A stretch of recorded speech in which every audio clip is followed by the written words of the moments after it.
그 미국 사람들한테 물어봤을 때 보통 한 이제 40억 정도면은 부자다라고 얘기를 합니다. 미국의 GDP가 지금 8만 달러에 육박을 하지 않습니까? 한국인들은 뭐 100억이 있어야 부자다. 그러니까 내가 부자가 아닌 순간은 늘 불행할 수밖에 없다는 거거든요. 이런 삶의 습관을 분명히 다시 봐야 되는 거죠. 그래서 이제 삶의 이유를 스스로에서 찾아야 된다.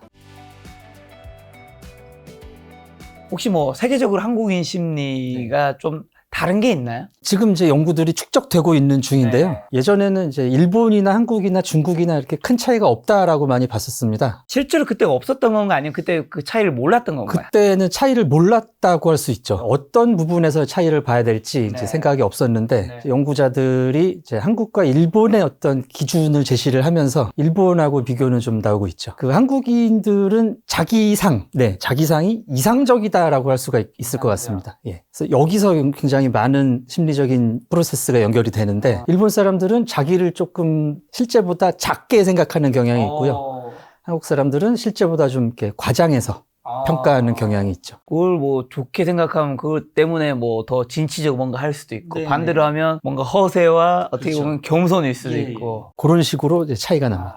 이따가 또 자세한 이야기 한번 여쭤보도록 하고요. 이번에 또 교수님께서 한국인의 부자 유전자 신간 출간하셨는데 또 저희 채널이 재테크 채널 아니겠습니까? 이 부자, 돈 관심이 많은데 국민 10명 중 6명이 평생 부자가 될 수 없다고 응답한 통계가 있는데도 실제로 이런 통계 언제 나왔는지랑 우리나라에서 어쨌든 부자 신드롬이나 어쨌든 돈에 대한 신드롬이 불고 있는 이유는 뭘까요? 현대 한국 사회가 제로 베이스에서 시작을 했죠. 뭐 일제시대 6.25를 겪으면서 이제 다 국토가 폐허가 되고 그러면서 상당히 평등한 상태에서 온 국민이 이제 시작을 했습니다. 사람들이 노력하기 따라서 내가 어떤 길로 가서 뭐를 먼저 방법을 찾고 여기에 따라서 굉장히 부자가 되는 사람과 그렇지 않은 사람이 나눠졌다는 거죠. 그러면서 이제 그런 성공한 사람들이 어떤 삶의 모델이 되고 그게 이제 삶의 의미가 되면서 너도 나도 좀 부자를 향한 길이 시작이 되지 않았나. 근데 요즘에는 이제 평생 부자가 될 수 없다고 응답하는 통계가 과거보다 10명 중 6명이 늘어난 건가요? 그렇죠. 이제 한참 우리가 발전한 시대에는 80년대, 90년대까지만 해도 뭐 어느 정도 이제 대학만 가면 성공할 수 있다. 또 우리 부모님 세대보다는 잘 살 것이다.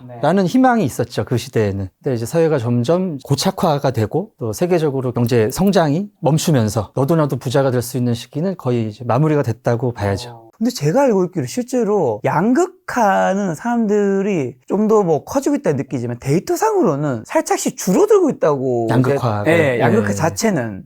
수치를 봤는데 근데 제가 심리적인 거는 좀 벌어졌다 생각하는 게 어떻게 보면 예전에는 사실 부자가 되고 성공하는 게 대한민국에서 좋은 대학 뭐 흔히 말하는 의대, 법대, 의사, 변호사 되고 공부 잘하면 정형적인 루트가 있었잖아요. 그렇죠. 근데 요즘에는 공부만 잘한다고 해서 성공하는 것도 아니고 너무 예를 들면 요즘엔 특히 새로운 SNS, 인플루언서라든가 유튜버, 뭐 인스타그램이라든가 다양한 그런 거 너무 다양한 길이 열리다 보니까 더 그 차이를 좀 크게 느끼는 부분도 있지 않을까. 네네. 유튜버로 예를 들어서 굉장히 부자가 됐다 누가 그러면은 나도 할 수 있을 것 같은데 예전엔 내가 뭐 공부를 못해서 부자가 못 됐다면은 지금은 저런 방법으로도 부자가 될 수 있겠구나. 이런 그 다양성이 또 커지기도 했죠. 근데 막상 또 해보면 쉽지 않다는 걸 느끼면서 더 뭔가 그 양극화를 느낄 수 있을 것 같은데 한국 분들이 부자가 되는데 이렇게 집착하게 된 좀 가장 큰 이유는 뭘까요? 심리적인 기준이 한국인들이 남에게 있습니다. 우리가 이제 사용하는 표현 중에 그 남부럽지 않다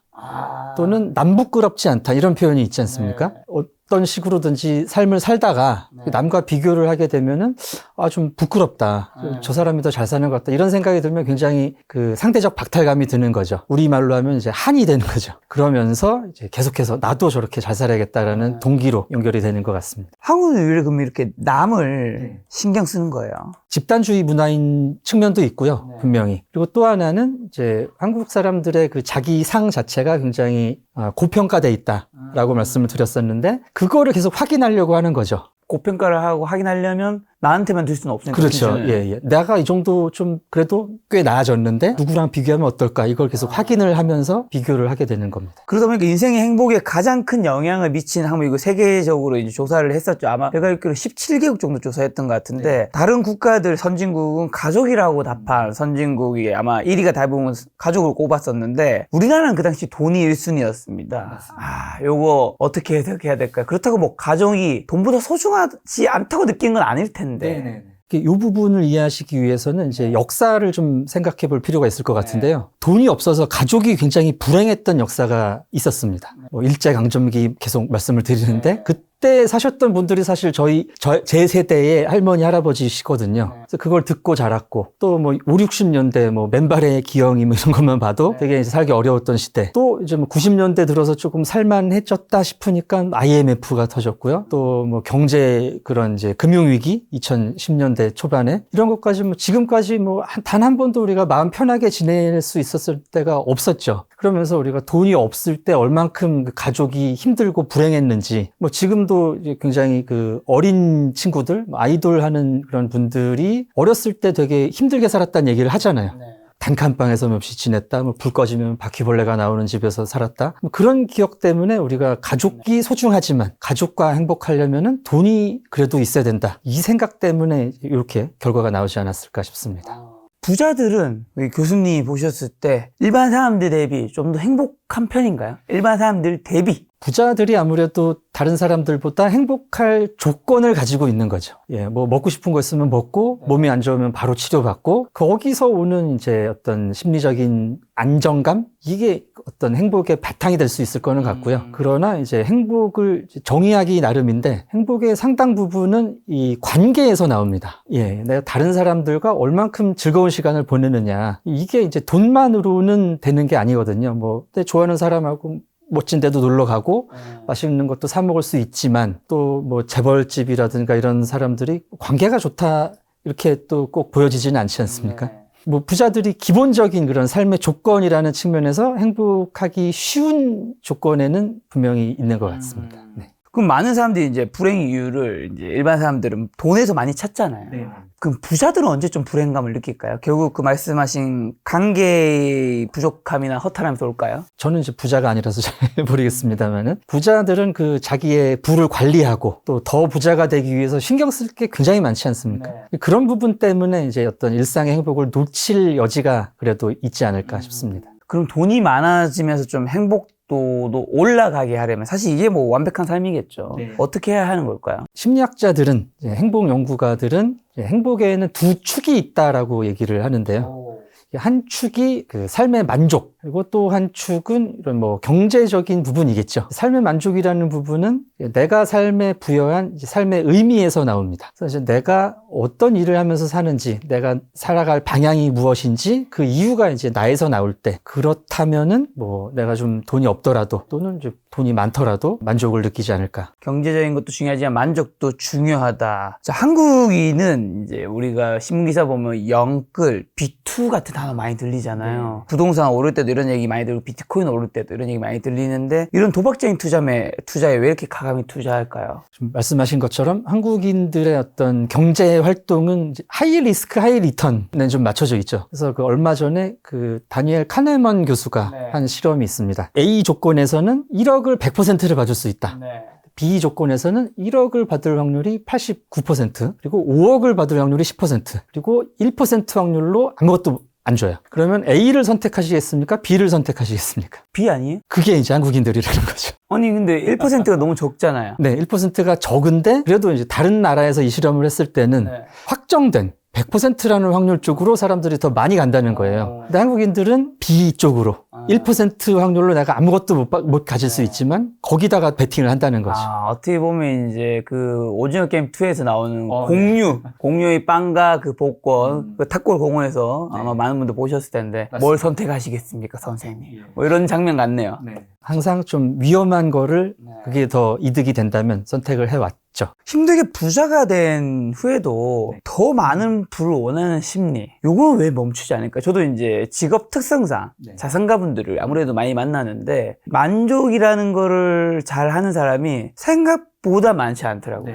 이미 충분한 돈이 있어요. 사실 제가 봤을 때 자녀 세대까지 어느 정도까지 대들어서 먹고 살지 모르겠지만 본인 세대에서는 충분히 먹고 살고 자녀한테도 충분히 물려줄 것까지는 있고 한데 더 또 이제 본인을 갈아 넣으면서 돈을 벌기 위해서 하는 걸 보면 저렇게까지 해야 되는 것인가? 물론 이제 각자의 눈높이는 다를 수 있는 거겠지만. 그게 이제 부도 어느 정도는 중독이 된다는 얘기가 있거든요. 부나 권력이라는 것이 이것을 이제 얻었을 때 굉장히 짜릿한 도파민이 나오기 때문에 내가 계속해서 성공을 하고 부를 쌓아갈수록 거기에 좀 그 행위 자체에 중독이 되는 것 같고요. 또 이제 기준이 달라지는 것도 있겠죠. 내가 이제 올라선 만큼 거기서 또 다른 사람들과 또 비교를 해보면 높은 사람을 만나게 되겠죠. 그렇죠. 남은 10%를 채워야지 뭐 이런 식으로 계속 동기화되는 것 같습니다. 맞습니다. 저도 주변에 이제 저는 돈이 별로 없지만 몇천 원대 자산가는 조단위 자산가를 만나면서 술 마시고 와서 박탈감을 느끼고 그걸 보면서 이게 뭐 하는 짓일까?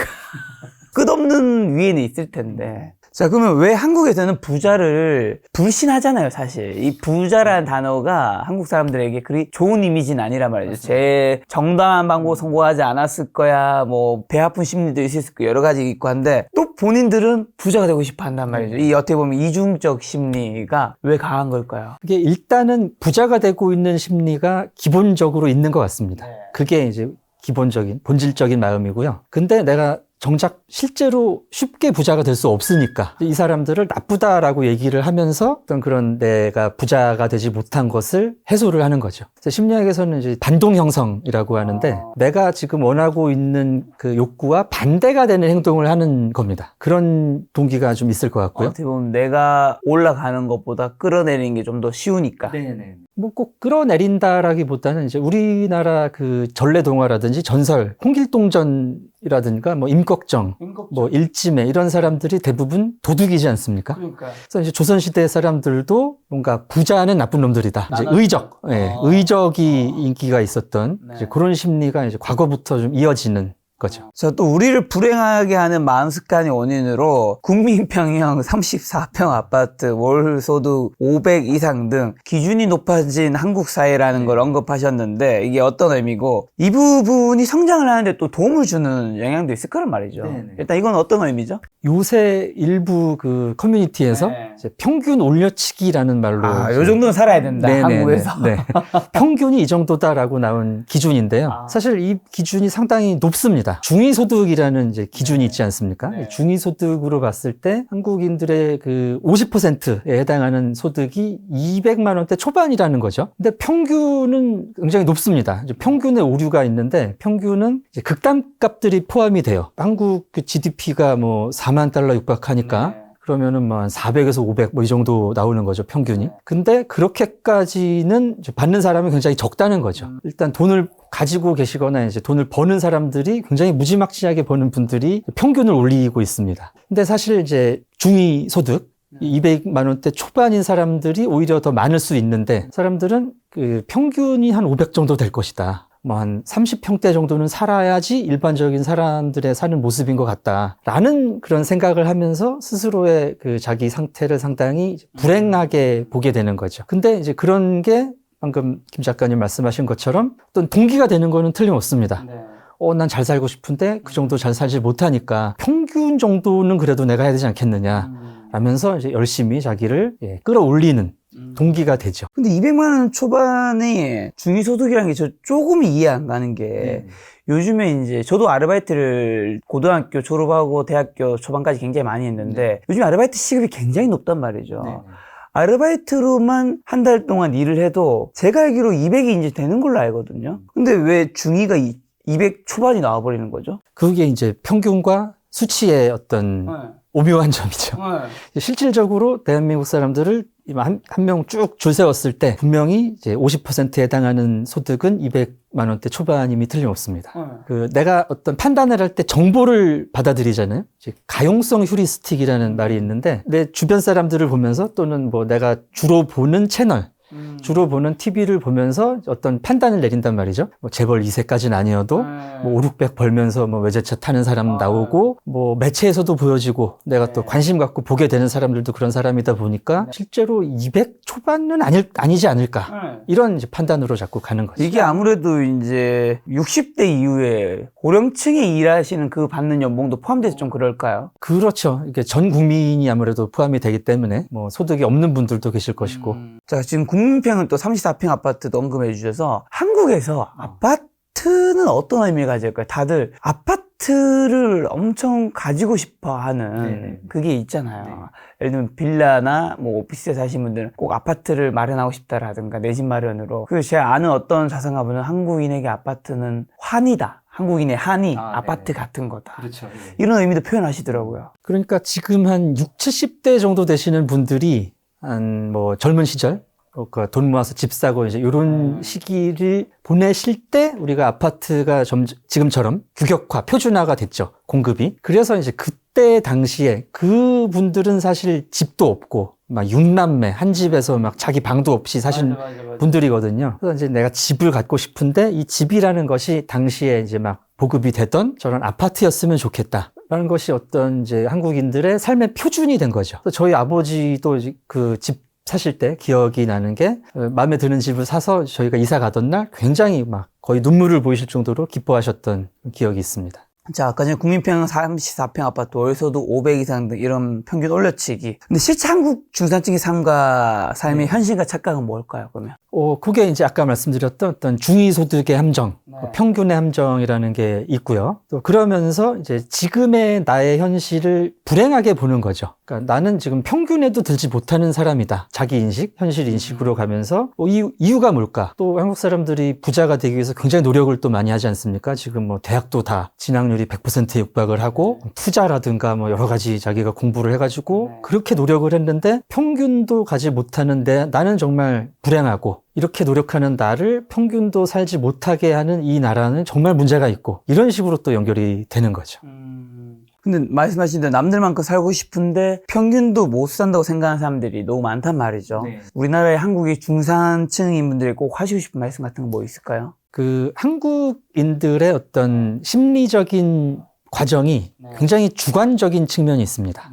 그러니까 내가 볼 때는 이란 말을 우리가 많이 쓰지 않습니까? 네, 맞아요. 예. 많이 쓰죠. 내가 볼 땐 이거다. 그래서 예를 들어서 국가에서 통계가 나와요. 중위소득이 이렇고 평균은 이렇고 뭐 합니다. 내가 볼 때는 이거보다는 더 벌어야 된다. 내가 볼 때는 이 정도는 살아야 그래도 뭐 남부럽지 않다. 남부끄럽지 않다. 이런 이제 내가 볼 때는이라는 것을 조금 생각해 보셔야 되지 않나. 재작년인가 좀 몇 년 전에 나온 그 조사입니다. 그 투자회사에서 나온 조사인데요. 우리나라 이제 중산층에 해당하는 통계적인 기준으로 중산층에 해당하는 분들한테 이제 물어봤더니 본인이 극빈층이라고 생각하시는 비율이 79%가 나왔습니다. 그리고 이제 고소득층에다가 똑같은 질문을 했는데 거기서도 49%, 50%에 육박하는 사람이 나는 극빈층이다. 고소득층한테 물었는데? 네. 믿기 힘든 그런 결과인데 그게 굉장히 주관적이라는 거죠. 예로 들어주신 것처럼 수천억 자산가인데 수조원 자산가를 보면 난 저 사람에 비하면 정말 극빈층이야. 이게 되는 거죠. 그러면서 이제 본인을 필요 이상으로 불행하다고 보는 게 한국인들의 마음의 습관인 것 같습니다. 자, 그리고 또 한국인이 남에게 비교를 두면서 그리고 이상적이라는 얘기 해주셨는데 자기 상이 한국인이 허세를 좀 버리기 어려운 이유 뭘까 그러면? 자기 상이 이제 높기 때문에 자기 상대로 사는 사람은 흔하지는 않습니다. 분명히 존재는 하죠. 내가 이 정도 되는 사람이고 그 정도의 돈을 가지고 그 정도의 뭐 소비나 이런 누리는 삶을 사시는 분들도 있지만 나는 이 정도 살아야 된다고 생각을 하지만 이제 그렇게 못 살 때 다른 사람들이 나를 어떻게 볼까를 이제 생각을 하는 거죠. 다른 사람이 나를 이제 못 살고 좀 불쌍한 사람으로 보지 않았으면 좋겠다. 여기서 이제 허세가 나오게 되는 것 같습니다. 아무래도 이제 이런 것들을 연구하신 교수님이다 보니까 인스타그램 같은 것도 이제 가끔 뭐 찾아보면서 공부하실 텐데 인스타그램 같은 거 봤을 때 한국인이 정말 아껴야 하는 소비인 건 뭐라고 생각하세요? 소비자 심리학 용어로 동조소비라는 용어가 있는데요. 동조소비. 네네. 그러니까 남이 사는 걸 나도 사야겠다 이런 생각 때문에 소비를 하는 겁니다. 사실 인스타그램 같은 데 굉장히 뭐 좋고 맛있고 이제 멋있고 하는 것들이 많이 올라오는데 근데 그게 이제 내 경제적 상황하고 맞아야 내가 그 소비를 할 수 있는 거잖아요. 그 허세 쪽으로 동기화가 되신 분들은 내가 그걸 할 수 없는 경제적 상황임에도 불구하고 나도 저걸 올리고 싶다라는 생각 때문에 뭐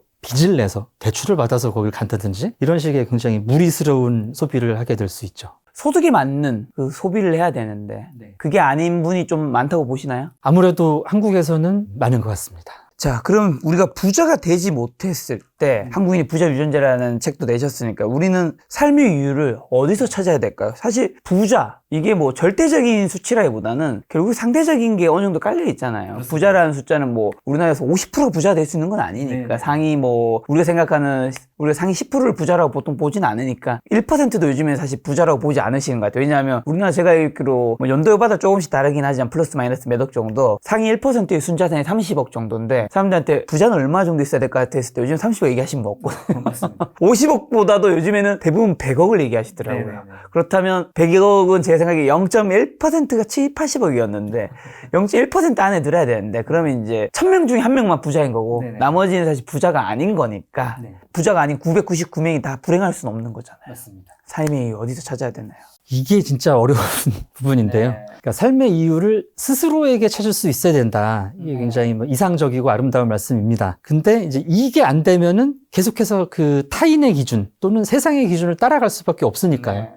특히나 지금 작가님 말씀하신 그 연구도 굉장히 그 한국에서는 다른 결과가 나오는 연구거든요. 그 미국 사람들한테 물어봤을 때 보통 한 이제 40억 정도면은 부자다라고 얘기를 합니다. 미국의 GDP가 지금 8만 달러에 육박을 하지 않습니까? 그래서 거기는 우리보다 부자도 훨씬 더 많고 돈 많은 사람들도 많은데 미국 사람들은 정작 한 40억 정도 있으면 내가 부자다라고 판단을 하는데 한국인들은 뭐 100억이 있어야 부자다. 그러니까 내가 부자가 아닌 순간은 늘 불행할 수밖에 없다는 거거든요. 내가 대한민국 0.1% 안에 못 들어가는 순간 그런 삶을 사는 우리 나라면 나의 삶이면 이런 나를 둘러싼 모든 것들이 나를 불행하게 만드는 게 되는 거니까 이런 삶의 습관을 분명히 다시 봐야 되는 거죠. 그래서 이제 삶의 이유를 스스로에서 찾아야 된다. 이 과정은 좀 지금 다 말씀드리기는 어렵고 이제 그 책을 참고하시면 좋을 것 같습니다. 그럼 좀 더 나아가는 질문으로 한국인의 부자 열풍이 좀 더 건강한 방향으로 나아가기 위해 필요한 건 뭘까요? 이제 심리학적으로 또 이제 행복이라든가 성숙한 삶의 조건 꼭 들어가는 게 있습니다. 이제 이타심이죠. 그러니까 이런 삶의 의미를 찾을 때도 나의 나의 명예, 뭐 나의 행복에만 삶의 초점이 맞춰지면은 이게 어떤 다른 사람의 권리를 무시한다든지 공익을 훼손한다든가 이런 결과로도 갈 수가 있거든요. 그래서 어느 정도 내가 뭐 삶의 조건이 충족이 됐으면 같이 살 수 있는 다른 사람들을 좀 돌아볼 수 있는 뭐 이런 게 좀 같이 들어가야 어떤 부자를 내가 추구하면서도 그 부를 뜻있는 곳에 쓸 수 있고 더 삶도 의미가 있게 되지 않을까 생각합니다. 그리고 또 삶을 오롯이 살기 위해서는 나를 발견하는 것이 중요하다고 말하시면서 자존감보다 칼륨의 자기 실현이 더 중요하다고 책에서 한국인의 유전자에서 언급하셨는데 이거 좀 더 자세하게 설명해 준다면요. 네네. 그 자존감 열풍이 이제 몇 년 전부터 굉장히 네네. 자존감 수업이라는 책이 있었어요. 뭐 이제 그 책 외에도 뭐 전 세계적으로 자존감 열풍이 굉장히 불었었는데 맞아요. 이 자존감이 약간 이제 오해받는 측면이 있습니다. 오해가 되는 측면이. 많은 분들이 이제 자존감을 내가 이제 다른 사람보다 좀 우월감을 느끼는 거다. 이렇게 해석하시는 분들이 좀 계시죠. 그래서 이제 내가 남들보다 우월한 것을 바탕으로 내가 잘났다는 것을 느끼기 위해서 계속해서 이제 어떤 뭐 비교를 통한 뭐 부자가 되기 위한 또 부자가 된 다음에는 못 본 사람들을 또 폄하하고 무시하고 이런 쪽으로 좀 가게 된 측면이 있습니다. 근데 이제 이런 자존감을 무비판적으로 추구하기보다는 그 자존감 전에 해야 될 것이 내가 누구로서 살아야 되느냐라는 거거든요. 삶의 중심에 대한 문제인데 나의 삶을 어떤 식으로 살 것인가 그 이전에 이제 나는 누구인가가 이제 나와야 된다는 말씀입니다. 그래서 이제 자기 실현이라는 걸 굉장히 쉽게 말씀을 드리면 나다운 삶이거든요. 어떤 일을 하더라도 이건 나기 때문에 이 일을 했다. 내가 생각하는 삶의 이유이고 이 일을 하는 게 정말 나다운 일이기 때문에 난 이 일을 했다라는 그 생각을 자기가 스스로 할 수 있으면 내 상태가 어떻든 내가 뭐 부를 추구하든 어떤 다른 일을 하건 간에 그 삶은 굉장히 충족된 자기의 삶이 될 수 있는 거죠. 그러면 이제 돈에 대해서, 돈이란 무엇인지 돈에 대해서 꼭 하시고 싶은 말씀이 있을까요? 좀 더 개방적으로. 돈은 굉장히 필요한 것이면은 틀림이 없습니다. 그 행복 연구가 한참 세계적으로 비교 연구가 될 때 초반에 이제 오해가 많았던 것이 뭐 부탄이라든가 이런 좀 굉장히 좀 경제적으로 어려운 나라 사람들이 오히려 더 행복하다 이런 결과들이 좀 있었어요. 행복 연구 1위라는 연구가 있었죠. 근데 그런 얘기들이 지금은 이제 사실이 아닌 걸로 얘기가 나오고 있습니다. 어떤 이런 경제적인 바탕을 누려본 적이 없기 때문에 그 상황에서 이제 자기의 행복을 규정을 했던 것이죠. 근데 사람들이 이제 어떤 새로운 어떤 뭐 삶의 표준이라는 것을 알게 되고 내가 이제 삶의 그 목표로서 추구해야 될 어떤 부라든가 이런 생각을 한 다음에는 다시는 그 전의 상태로 돌아갈 수가 없습니다. 스마트폰이 확대된 이후에 부탄의 행복도가 굉장히 떨어졌다는. 맞습니다. 예. 아무래도 다른 나라 다 보이고, 우리는 지금 뭐 도로도 없고 이런데 뭐 어디는 뭐, 그렇죠. 부탄을 폄하하는 말씀이 아니라, 예. 그렇기 때문에 이 돈은 어떤 기본적인 삶의 바탕을 마련하기 위해서는 반드시 필요한 것이면 틀림이 없습니다. 근데 그 이상이 됐을 때 내가 밑도 끝도 없이 계속해서 돈만을 따라가는 것은 행복하고는 굉장히 거리가 있는, 삶의 의미하고도 거리가 생길 수밖에 없는 그런 목표가 되겠죠. 그러면 이제 교수님이 문화심리학 박사도 하시고 한국인의 이제 부자 유전자도 공부하신 분이 제가 마지막으로 이제 동가 한국인에 대해서 여쭤보고 싶은 것 중에 하나가, 그러니까 한국에서 행복하려면 이제 저는 만약에 이게 카메라가 실제로 촬영되고 있잖아요. 만약에 더 원래 카메라 꺼졌을 때는 더 솔직하게 얘기하잖아요. 꺼졌을 때 얘기하는 거의 뉘앙스로 만약에 얘기를 한다면 이게 결국에는 남과 비교를 안 해야 되는 거잖아요. 근데 사실 저는 그게 한국 사회에서 가능한 질문인가라는 그런 의구심을 가지고 있거든요. 어떤 거냐면, 우리가 이제 교수님 문화를 연구하시는 분이니까 사실 우리나라 입장에서 예를 들면 미국으로 친다면 미국이 총기 사용하는 거를 우리나라 사람들 그 범죄가 일어날 때마다 왜? 아니 규제하면 되잖아. 뭐 하는 거야? 이런 생각하는 분 굉장히 많단 말이죠. 근데 미국의 역사적으로 총기가 허용된 이유가 있었고, 또 미국엔 땅이 워낙 넓다 보니까 그 경찰과 거리도 멀고 한 곳들이 많다 보면 경찰서라 자기 가족과 자기 몸은 자기가 지켜야 된다는 그런 것도 있는 거잖아요. 총은 미국인들의 자부심이죠. 그냥 그런데 우리가 그거를 이해 못하는 건 이제 문화가 다른 건데, 그렇습니다. 근데 우리나라에서도 어떻게 보면 남과 비교하는 것도 이게 좋든 싫든 저는 앞으로도 쉽게 바뀌지 않는 그냥 하나의 문화의 단면이라고 생각하거든요. 그런 세상에서 저는 우리나라에서 행복하게 살아가려면, 예를 들면 그냥 단순히 남과 비교하지 마, 이거는 사실 현실성과는 약간은 떨어진 부분이 있다고 생각하는데, 물론 비교를 덜 해야 되는 건 맞는데, 그래서 저는 늘 제 주변에게 얘기할 때는, 그래 우리 모두가 근데 뭐 상위 0.1%의 부자 아니면 상위 1%는 사실 노력만으로 될 수는 없는 것 같아. 근데 상위 10%까지는 우리가 뭐 러닝을 하든 직장 생활을 하든 대학을 가든 사실 노력으로 대부분 제가 살아보니까 갈 수도 있더라고요. 상위 10%까지의 노력을 해서 상위 10% 안에 들어가는 것 정도는 남과 비교해서 우리가 벗어날 수 없는 부분이 있기 때문에 하고, 나머지 반대측에 있는 그런 남과 비교하는 건 좀 줄이고, 요 두 가지를 같이 가져가야 한국에서는 좀 행복할 수 있지. 그냥 남과 비교 안 하고 나는 뭐 상위 10%도 50%도 상관없어 라고 하면 좀 쉽지 않을 것 같다 이렇게 얘기하거든요. 어떻게 보시는지 궁금합니다. 예, 아주 정확하게 보셨습니다. 예, 본질적인 부분이죠. 사실 뭐 한국인뿐만 아니라 비교라는 게 인간의 기본적인 어떤 심리적 속성입니다. 뭐 사회 무리 생활을 해왔고 늘 다른 사람이 눈에 보이고 한데 비교를 안 할 수가 없죠. 특히 한국 사회는, 한국 문화는 나를 이제 높이 평가하고 그걸 확인하기 위해서 늘 다른 사람들과 비교를 해야 되는 기본적인 이제 행위 양식이 있기 때문에 비교가 없어지는 일은 앞으로도 일어나지 않을 겁니다. 근데 이제 비교를 건강하게 해야 되겠죠. 지금 작가님 말씀하신 것처럼 뭐 내가 어느 정도 살다 보면은, 또 이제 부를 향해서 추구를 하다 보면은 내가 어느 정도의 부를 가질 수 있는 사람인지가 견적이 나오지 않습니까? 이게 이제 자기 객관화라고 하는 거죠. 그렇죠. 네. 그 자기 객관화에 따라서 비교의 기준도 내가 만들고 목표도 내가 설정을 하고, 거기에 도달하지 못하는 비교라든지 내 삶의 모습은 불행하다고 규정하지 않는 거, 요게 필요할 것 같습니다.